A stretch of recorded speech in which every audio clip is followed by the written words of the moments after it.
Commando Arjun. जी हाँ दोस्तों, commando Arjun Bhojpuri film industry में एक बहुत ही शानदार फिल्म का पोस्टर रिलीज कर दिया गया है, जिस फिल्म का नाम है कमांडो अर्जुन। फिल्म में लीड रोल में है भोजपुरी के युवा स्टार प्रदीप पांडे चिंटू, और हम आज इसी फिल्म के बारे में बात करने वाले हैं कि इस फिल्म का ट्रेलर आप कब देख सकते हो, और बताएंगे आपको कि इस फिल्म का बजट कितना है।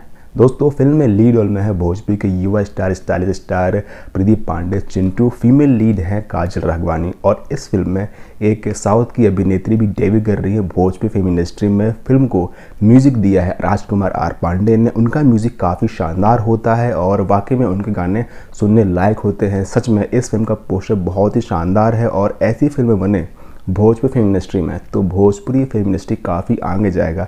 ये तो हमें ट्रेलर देखने के बाद ही मालूम चलेगा, जो कि रिलीज हो रहा है यसी फिल्म्स यूट्यूब के चैनल पे कल सुबह, यानी 29 तारीख को सुबह 6 बजे चैनल पे। और वहीं फिल्म को प्रोड्यूस किया है पक्षनाथ रेड्डी ने। फिल्म को डायरेक्ट किया है बिच्छू बल्ली ने। फिल्म काफ़ी अच्छी है। Film Bhojpuri plus south action combo होने वाला है। इस फिल्म में हमें देशभक्ति के साथ एक्शन और रोमांस भी देखने को मिलने वाला है प्रदीप पांडे चिंटू के द्वारा। दोस्तों, प्रदीप पांडे चिंटू की एक ऐसी फिल्म आई थी जिस फिल्म का नाम है प्रेम गीत, और वो भी काफ़ी अच्छी थी। उस फिल्म के एक्शन भी काफ़ी अच्छे थे, लेकिन देखना ये है कि क्या इस फिल्म के एक्शन उस फिल्म से उम्दा होते हैं या फिर नहीं, ये तो हमें ट्रेलर देखने के बाद ही मालूम चलेगा, जो कि रिलीज हो रहा है यसी फिल्म एंटरटेनमेंट के भोजपुरी के यूट्यूब के चैनल पर। तो देखना बिल्कुल ना भूलें, और हम इस फिल्म का ट्रेलर रिएक्शन वीडियो कल सुबह अपलोड करने वाले हैं। क्या आपको इंतज़ार है ट्रेलर रिएक्शन वीडियो का? तो कमेंट करें। Thanks for watching.